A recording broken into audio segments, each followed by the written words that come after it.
Chapter 32. Responding to Persecution with Faith and Courage. Fear not, but be strong in the Lord and in the power of His might. From the life of Joseph Smith. In the winter of 1838-1839, the Missouri State Militia was under orders from the governor to drive the Latter-day Saints from the state, and the prophet Joseph Smith was imprisoned in Liberty Jail. That winter and the following spring, a scene of terrible suffering unfolded as thousands of saints were forced to flee their homes in Missouri. Leaving much of their property behind, they began making their way 200 miles eastward to western Illinois, under the direction of Brigham Young and other church leaders. Few of the saints had good wagons and horses, and many slept unsheltered in the rain and snow. Some who did not have shoes wrapped their feet in rags as they walked across the snow. In February 1839, a kind neighbor helped Emma Smith place her 4 children and her few belongings into a wagon lined with straw. When their party came to the frozen Mississippi River, Emma walked across the ice with her children, carrying the manuscripts of the prophet's Bible translation in 2 cloth bags tied around her waist under her skirt. She and many other destitute saints took refuge in the community of Quincy, Illinois, where they continued to suffer from hunger, cold, and sickness, though these sufferings were alleviated by many acts of kindness from a caring community. Although the prophet Joseph yearned to help the saints, he could do little but pray and give direction through letters to Brigham Young and the other brethren who were leading the saints in his absence. In these desperate circumstances, he wrote words of encouragement and peace to church members. Dearly beloved brethren, let us cheerfully do all things that lie in our power, and then may we stand still with the utmost assurance to see the salvation of God and for His arm to be revealed. Doctrine and Covenants, section 123, verse 17. On April 6, 1839, the prophet and his fellow prisoners were transferred on a change of venue from Liberty Jail to Gallatin, Daviess County, Missouri. After a court appearance there, the brethren were given another change of venue from Gallatin to Columbia, Boone County, Missouri. But in mid-April, while the prophet and the other prisoners were being taken to Columbia, the guards allowed them to escape. Within a week, the brethren had joined the body of the saints in Quincy, Illinois. Elder Wilford Woodruff wrote in his journal of his reunion with the prophet. We once more had the happy privilege of taking Brother Joseph by the hand. He greeted us with great joy. He had just received deliverance from prison and the hand of his enemies, and returned to the bosom of his family and friends. Joseph was frank, open, and familiar as usual. Sister Emma was truly happy. The prophet later paid tribute to his fellow saints, who, with him, valiantly endured so much for the sake of their faith in the restored gospel of Jesus Christ. The conduct of the saints under their accumulated wrongs and sufferings has been praiseworthy. Their courage in defending their brethren from the ravages of the mobs, their attachment to the cause of truth under circumstances the most trying and distressing which humanity can possibly endure, their love to each other, their readiness to afford assistance to me and my brethren who were confined in a dungeon, their sacrifices in leaving Missouri and assisting the poor widows and orphans, and securing them houses in a more hospitable land, all conspire to raise them in the estimation of all good and virtuous men, and has secured them the favor and approbation of Jehovah, and a name as imperishable as eternity. Teachings of Joseph Smith. The enemy of truth opposes the servants of the Lord, especially as they grow closer to the Lord. Persecution has rolled upon our heads from time to time, like peals of thunder because of our religion. Our religious principles are before the world ready for the investigation of all men, yet we are aware that all the persecutions against our friends has arisen in consequence of calumnies, false charges, and misconstructions without foundation in truth and righteousness. This we have endured in common with all other religious societies at their first commencement. Marvel not, then, if you are persecuted, but remember the words of the Savior. The servant is not above his Lord. If they have persecuted me, they will persecute you also. See John chapter 15, verse 20. And that all the afflictions through which the saints have to pass are the fulfillment of the words of the prophets which have spoken since the world began. When I do the best I can, when I am accomplishing the greatest good, then the most evils and wicked surmisings are got up against me. The enemies of this people will never get weary of their persecution against the church until they are overcome. I expect they will array everything against me that is in their power to control, and that we shall have a long and tremendous warfare. He that will war the true Christian warfare against the corruption of these last days will have wicked men and angels of devils, and all the infernal powers of darkness continually arrayed against him. When wicked and corrupt men oppose, it is a criterion to judge if a man is warring the Christian warfare. When all men speak evil of you falsely, blessed are ye, and so forth. See Matthew chapter 5, verse 11. Shall a man be considered bad when men speak evil of him? No. If a man stands and opposes the world of sin, he may expect to have all wicked and corrupt spirits arrayed against him. But it will be but a little season, and all these afflictions will be turned away from us, inasmuch as we are faithful and are not overcome by these evils.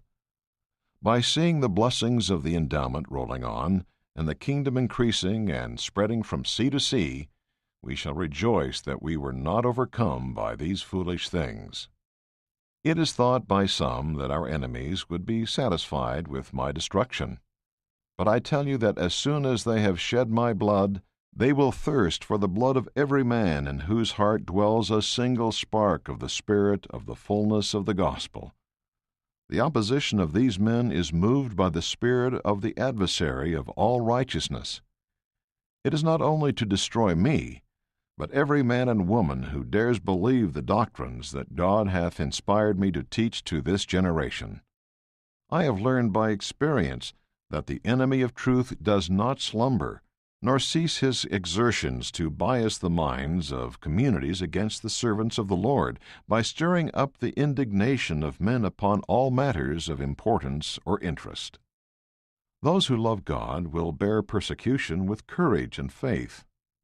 All saints, profit by this important key, that in all your trials, troubles, temptations, afflictions, bonds, imprisonments, and death, see to it that you do not betray heaven, that you do not betray Jesus Christ, that you do not betray the brethren, that you do not betray the revelations of God, whether in the Bible, Book of Mormon, or Doctrine and Covenants, or any other that ever or ever will be given and revealed unto man in the world, or that which is to come. Yea, in all your kickings and flounderings, see to it that you do not this thing, lest innocent blood be found upon your skirts, and you go down to hell. In the spring of 1830, the saints were being persecuted as a result of the Book of Mormon being published. The Book of Mormon, the stick of Joseph in the hands of Ephraim, had now been published for some time, and as the ancient prophet had predicted of it, it was accounted as a strange thing. See Hosea chapter 8, verse 12. No small stir was created by its appearance. Great opposition and much persecution followed the believers of its authenticity. But it had now come to pass that the truth had sprung out of the earth, and righteousness had looked down from heaven. See Psalm number 85, verse 11, and Moses chapter 7, verse 62. So we feared not our opponents, knowing that we had both truth and righteousness on our side, that we had both the Father and the Son, because we had the doctrines of Christ, and abided in them, and therefore we continued to preach and to give information to all who were willing to hear. In July 1839, Wilford Woodruff recorded, Joseph addressed us in a few words and said, "Remember, brethren, that if you are imprisoned, Brother Joseph has been imprisoned before you. If you are placed where you can only see your brethren through the grates of a window, while in irons because of the gospel of Jesus Christ, remember Brother Joseph has been in like circumstances."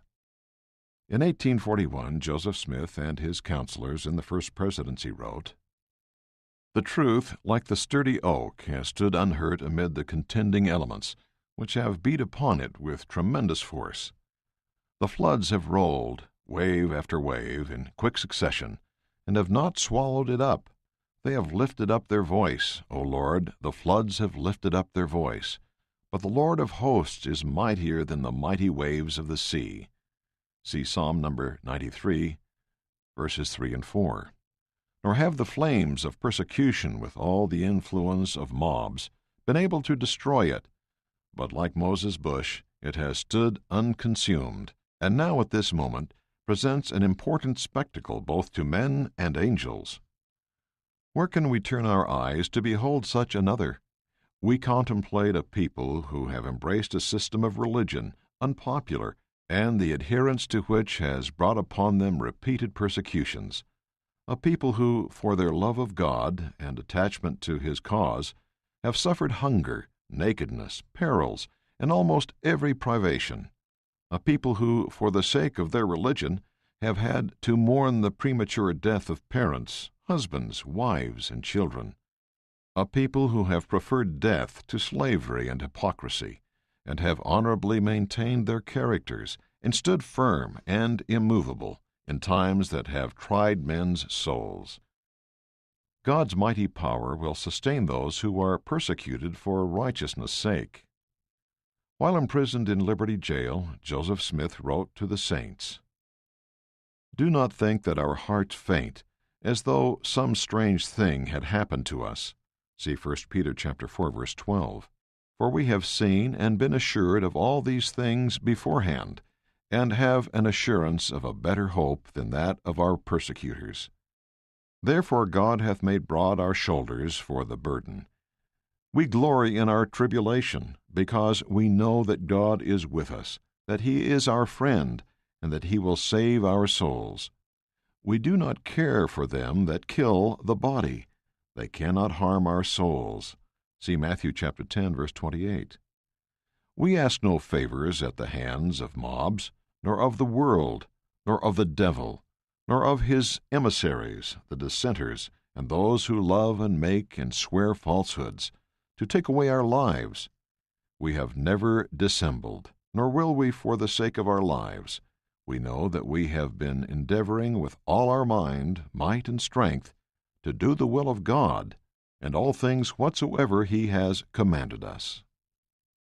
The Savior said, "It must needs be that offenses come, but woe unto them by whom they come." See Matthew chapter 18, verse 7. And again, "Blessed are ye when men shall revile you, and persecute you, and shall say all manner of evil against you falsely, for my sake. Rejoice and be exceeding glad, for great is your reward in heaven. For so persecuted they the prophets which were before you." Matthew chapter 5, verses 11 and 12. Now, dear brethren, if any man ever had reason to claim this promise, we are the men. For we know that the world not only hates us, but they speak all manner of evil of us falsely, for no other reason than that we have been endeavoring to teach the fullness of the gospel of Jesus Christ. And now, dear and well-beloved brethren, and when we say brethren, we mean those who have continued faithful in Christ, men, women, and children, we feel to exhort you in the name of the Lord Jesus to be strong in the faith, in the new and everlasting covenant, and nothing frightened at your enemies. Hold on even unto death, for he that seeks to save his life shall lose it, and he that loses his life for my sake and the gospel's shall find it, saith Jesus Christ. See Mark chapter 8, verse 35. Also from Liberty Jail, the prophet and his counselors in the First Presidency wrote to church leaders, "Brethren, fear not, but be strong in the Lord, and in the power of His might. What is man that the servant of God should fear him, or the Son of Man that he should tremble at him? Neither think it strange concerning the fiery trials with which we are tried, as though some strange thing had happened unto us. Remember that all have been partakers of like afflictions. See 1 Peter chapter 4, verses 12 and 13. Therefore rejoice in our afflictions, by which you are perfected, and through which the captain of our salvation was perfected also. See Hebrews chapter 2, verse 10. Let your hearts and the hearts of all the saints be comforted with you, and let them rejoice exceedingly, for great is our reward in heaven. For so persecuted the wicked the prophets which were before us. See Matthew chapter 5, verses 11 and 12. Suggestions for study and teaching. Consider these ideas as you study the chapter or as you prepare to teach. What impresses you about the way Joseph Smith and his fellow saints responded to persecution? Why do you think they were willing to endure persecution? The prophet Joseph taught that righteous people will often face persecution. Why do you think this is so? How is persecution today similar to persecution in Joseph Smith's day? How is it different today? As described in this chapter, Joseph Smith shared a key to help the saints. What experiences have shown you the value of this key? What other counsel might you give to someone who is facing persecution because of his or her faith? Joseph Smith assured us that the Lord will sustain us when we respond to persecution with faith and courage. What do you think it means to say that God has made broad our shoulders for the burden? How can we glory in our tribulation and rejoice in our afflictions? In what ways do you think our afflictions can help us become perfected? Related scriptures. Matthew chapter 5, verses 43 and 44. Romans chapter 8, verses 35 through 39. 2 Nephi chapter 26, verse 8. Mosiah chapter 24, verses 8 through 16. And 3 Nephi chapter 6, verse 13. End of chapter 32. Responding to Persecution with Faith and Courage. Read by Scott Tippett.